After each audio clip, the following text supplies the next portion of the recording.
Hi YouTubers, I just came back from seeing Venom 3 The Last Dance. Now, number 3 is better than number 2. I don't care what the reviews say. Yes, there's a little bit of underdeveloped plot lines that went on, but number 3 gave the promise of a young 15-year-old teenager wanting to see heads chopped off and blood coming out that the second one should have had with Carnage, with, Cletus Cassidy. Like, Venom 2 for me was like PG, it's like trying to explain violence to a child. That was Venom 2 in a really weird way. But Venom 3, gave the promise of the violence. And we, as well, as you can see, I'm quite excited. I just, finished watching the movie. So, in Venom 3 opens up where, No Way From Home or Spider-Man kind of alluded that Eddie Brock, when the whole Doctor Strange spell went wrong, he got transported into the MCU universe. And the beginning is Eddie still in the MCU universe talking to the bartender with the inference that he knows about Thanos and the stones, and there was that talking, and then they got sucked back into the Sony universe from one to that. Now, Venom 3 was so funny with all these one-liners and the relationship between Venom and Eddie. Now, I was trying to figure out who voiced Venom. I just found out today that Tony Todd, Candyman, the voice of Venom in the the Spider-Man PlayStation game, and he also voiced Dr. Zoom on the Flash TV show. He passed away. That was sad. I thought he was voicing Venom, but I found out that Tom Hardy and some other guy, they voiced, making the voice for Venom. So that was surprising. I was like, okay. So the beginning of the film, okay, they're back into the Sony universe, and what happened in Venom 2, the aftermath, they were pinning Eddie Brock on the death of that Detective Mulligan, Stephen Graham, another good actor, and they're on the run. But from time-wise, they said from Venom 1 to let's say 3 now, it's been 1 year, and you're like thinking, wow, if all of this has happened in 1 year, Eddie, the actor Tom Hardy, he could see he's worn out. Tom Hardy from Venom 1 to now is like, oh, anyway, we all age, it's normal, we're not going to stay the same, but there was some people, there's a drastic aging that sometimes like, wow, what the hell happened? Well, anyway, I don't want to be ageism, that's going off the point, because Eddie now realizes he has to go on the run. Then when he's in the bar, he's like talking to Venom, saying, okay, where are we going to go next? And then they see the Statue of Liberty. Now, there's a lot of actors that were in Spider-Man. Well, there was one actor in Spider-Man 2 with Andrew Garfield, and there was the guy, I don't want to butcher the guy's name, I'll put his name here, who did Mordo in Doctor Strange. Now, Mordo, Doctor Strange, and then Spider-Man 2. I don't know, like, if Sony and Marvel could make a big deal that would connect both universes together in a very subtle way, I don't know. I could have two ideas for Sony and Marvel to integrate both and be money going all around. But anyway, where was I? So they see that, and then Eddie says, let's go to New York. And we know New York, Spider-Man, the Daily Bugle, so closer together. But Tom Hardy, from what has been said, well, I haven't read any particular articles, that this is his last film as Venom. Anyway, Tom Hardy with all these Venom movies is enough for retirement. So they decide to do that. Like they're in Mexico from my understanding. And the most funny bit is that they hear, like, it sounds like people being, held imprisoned. And when Eddie and Venom are walking down, and Venom tells Eddie, oh, there's some people in danger, let's help. And he's, I need fuel for the road. AKA, as we know, that Venom is a particular chemical that's found in the brain, and chocolate as well. So it was like fuel for the tank. They go in, and the funny thing that this Mexican gang was holding dogs for like dog fighting, illegal dog fighting. And basically we have for the first time, because Venom 2 and 1 kind of alluded to, of course, Venom, eating the heads of people, and we finally get to see again that all 4 heads gone. So I'm glad they did that. They said this is the last Venom film that they're gonna do for foreseeable future with Tom Hardy. Let's bring in the violence, because Venom is ultimately starts off as a villain, the symbiote, and then becomes an anti-hero, because Eddie Brock is not the only one that inhabited the symbiote. It was also Flash Thompson as well, for like, my understanding. And as well, like Venom and Spider-Man, they go hand in hand together. It was like with Tom Hardy and this whole different world that Sony constructed. Fair play, it's great. You know, sometimes, you know, I remember back in the early 2000s where the Marvel, you know, Spider-Man and the Hulk and that, it was based on the comics, but it was like a kind of realistic sense of base. Like they tried to make it be more relatable. But with, you know, the MCU, it became, you know, more fantastical. Yeah, there were some elements, but then again, some of the acting became a bit too PG in my mind. And with the, you know, previous Spider-Man films with Tobey Maguire, Andrew Garfield, the dialogue felt a little bit more grounded per se, and so the other X-Men movie. But anyway, I'm going off track. Well, Venom goes and kills the, you know, the gang leaders. They let the dogs go forward, and they carry on. And Eddie carries on walking to find transport. The main aim that Eddie said previously, that there's a judge in New York that owes him a favor that could help, you know, clear the charges of him murdering people, X, Y, and Z. Okay, so we get into the shot of the science place. Now, the actress Juno Temple, I know her by name. I'm not particularly that familiar by work. You know, when you read the newspapers, she's a scientist, and we get kind of this like flashback scene that she's dreaming. Her and her twin brother were looking at the sky. The twin brother had the dreams of being a scientist, finding aliens, and lo and behold, there was a thunderbolt. And both like, you know, the twins, like the girl grabs her brother's hand. In that moment, the lightning bolt goes through, kills the brother, and leaves Juno Temple's character Payne, scientist Dr. Payne, the arm paralyzed. It kind of left you want to know more about this Dr. Payne's backstory and what's the connection with. There could have been more story development there. They became quite interesting because she was there trying to live her twin brother's, you know, dream about finding aliens going to space. That she's a part of working with the army. We find out that the army are capturing the other symbiotes. It was not just Venom that fell into Earth. There was like a variety of different symbiotes that also came down. So the army's been collecting them, and of course the actor now playing, you know, was it Strickland, aka Mordo in the MCU. He's, you know, the head of command with his SWAT team and everything, trying to capture all the symbiotes. In his mind, the aliens are invasion. Okay, well, when we find out what's with the symbiotes, the reason they came down to Earth, it was like, oh, okay. Well, then again, they're savage aliens, because like with anything in life, with what's going on in the world of the UFOs and stuff, we don't know for sure. Like the way there's bad people and good people, we have to assume with any other sentient being, there's the same classification as that. But okay, we're going off topic with UFOs. So as Eddie is like trying to find transport, he finds a horse. Now that funny horse here, it's just like so hilarious. Like with at the end with how they developed the character Venom, the dialogue, very clever. It was like by the third one, they kind of brought back the mythical sense of the symbiotes, that Venom in some weird way knows everything but doesn't know everything at once. It's like the Dr. Manhattan thing of the Watchmen. He's there everywhere and nowhere at once. So he kind of brings out this wisdom but brings back this kind of like dumb innocence in a sense. So he finds a horse and Venom becomes the horse. He ends up racing off of Eddie to the main point, which is like a stream. Before poor Eddie, like from start to finish, Eddie was there at the beginning of the film drinking the mojitos, and by the end of the film he's like on his last legs.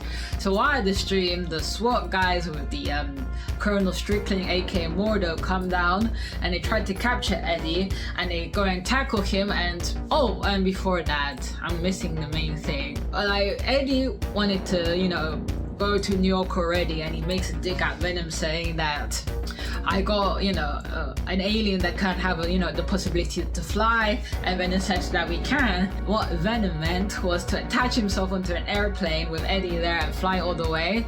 And when that happened, the code codex opened up. I'm summarizing the film. The beginning part was basically a whole explanation about the mythology of where these symbiotes came from, of the creator Null, that his own creation went and entrapped him. And apparently this codex business was in Venom. Now that's a mystery, because Venom in the first film, he mentioned that he was basically a loser like Eddie, so why would they put this really important thing in Venom? But anyway, that's besides the point. So Venom gives Eddie the whole download about the creators, the codex, that if the host of the symbiote dies, and then the symbiote goes and revives the host, the codex opens, and that's what happened in Venom 1. And that gave the sense of the reason why the creator of the symbiotes reawoke again from the prison and is trying to escape. So as they're in the stream and the SWAT team is trying to capture Eddie and Venom, there's a big struggle through the stream.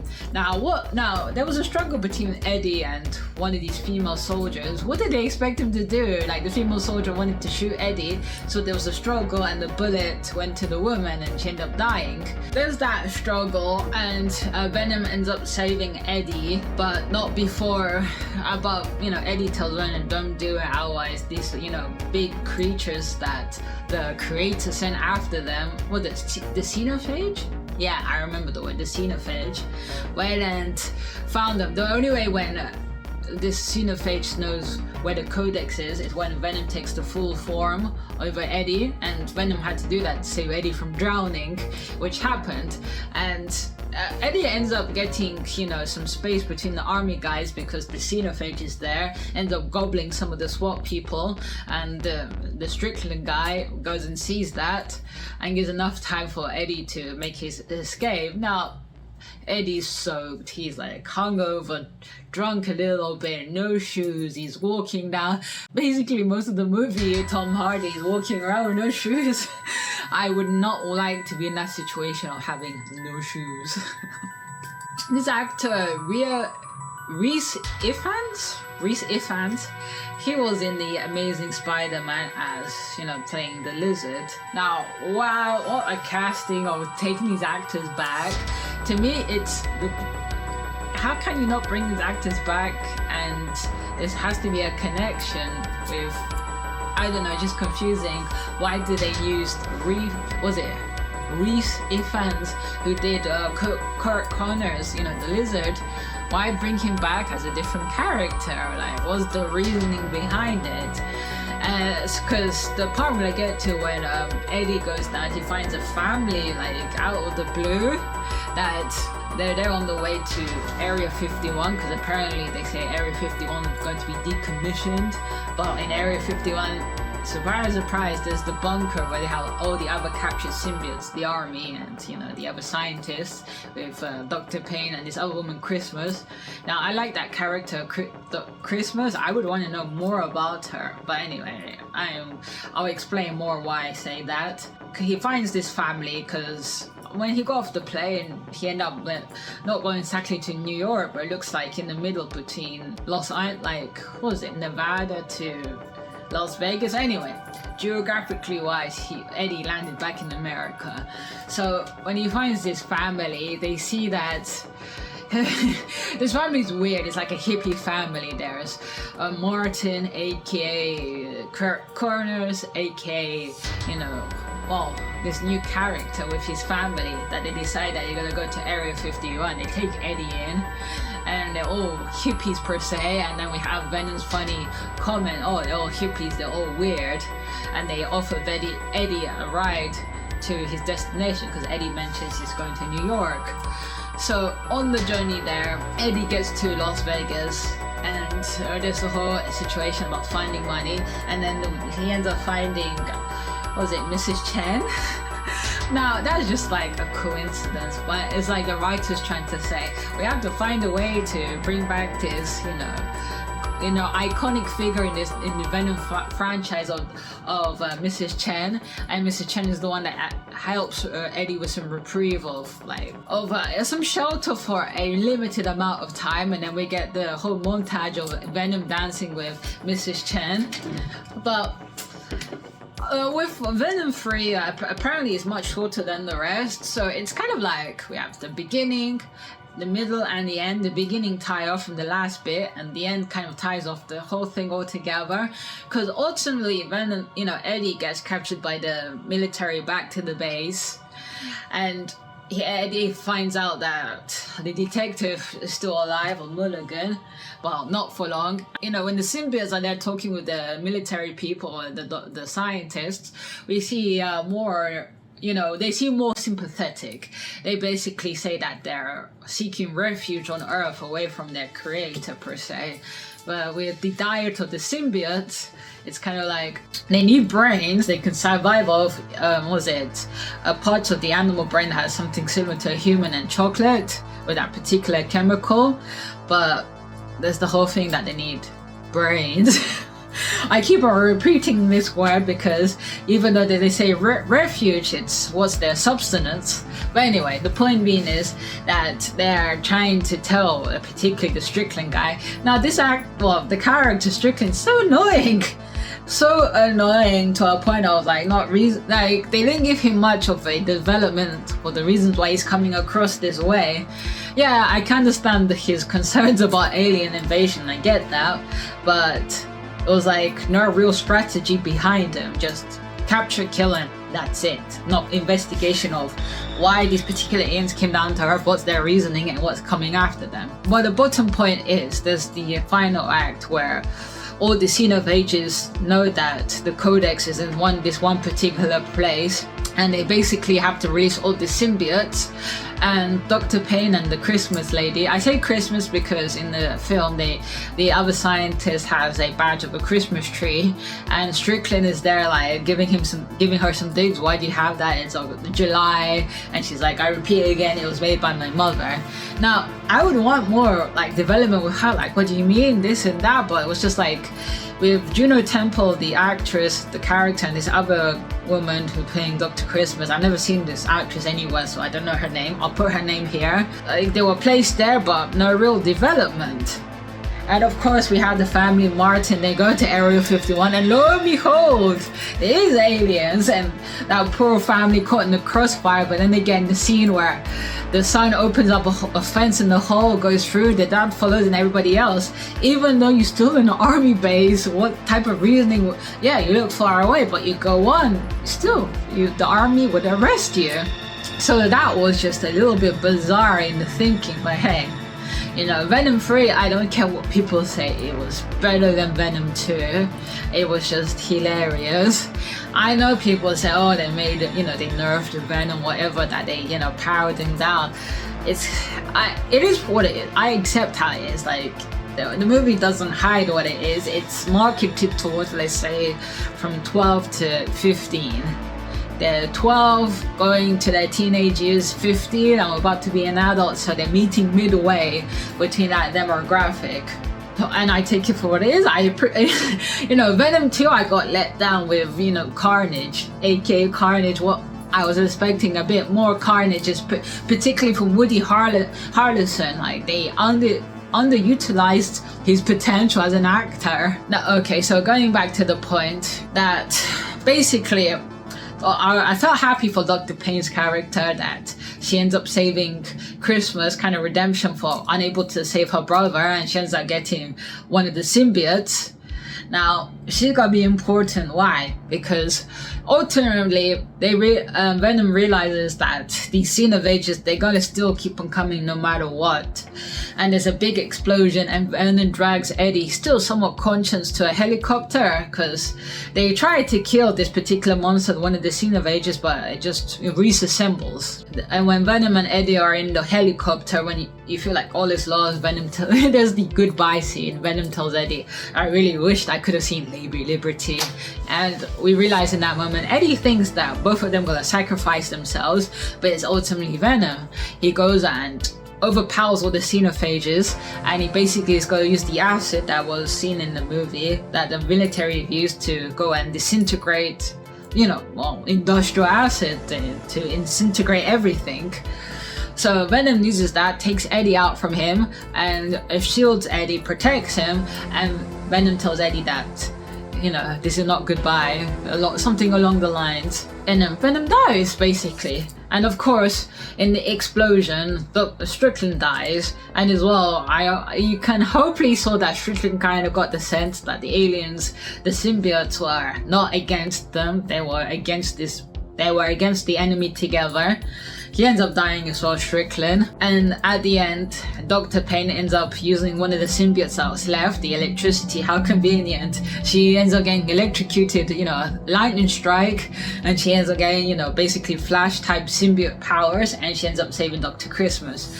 Now, the woman Christmas, now she had one of the symbiotes on her, but I'm kind of like, what can I say? I'm summarizing some parts in the movie, but she has a symbiote on. I really wanted to know more about her story for somewhat weird way. I don't know. I just wanted to know a little bit more about her story. She ended up losing one of the symbiotes. Now that's a shame. But the woman, Dr. Payne, Juno Temple. Now I could see leaning towards more Juno Temple because she's more of a recognized actress. I know she's done comedies and dramas, or they say per se, but the other actress, I don't even know her name, I'm sorry to say, I'll put her name here. So she's the one in Eddie's universe with a symbiote. Venom's dead, and Eddie wakes up to some military guy basically saying that the government have expunged all the things that they've accused Eddie of. They recognize that Venom helped in saving the world. So Eddie has a new start in New York, and that's the end of the movie. Oh, and we get the end, the cutscene of Noel, basically, like Thanos, and was it Darkseid in Justice League? He's like, my symbiotes couldn't hell do it, I will do it myself. And that something's along the lines, a lot of the gruffling that was going along, I couldn't really understand him. Okay, that was the end of the review. Venom 3 better than Venom 2. Like, hilarious movie, a good send off to a character. They tied up everything. And what's next for Venom?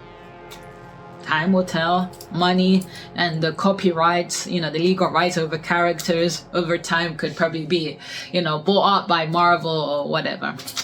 Anyway, as I leave you always, stay safe, and to any new viewers, really appreciate it. Hit the subscribe button, and as I leave you always, stay safe.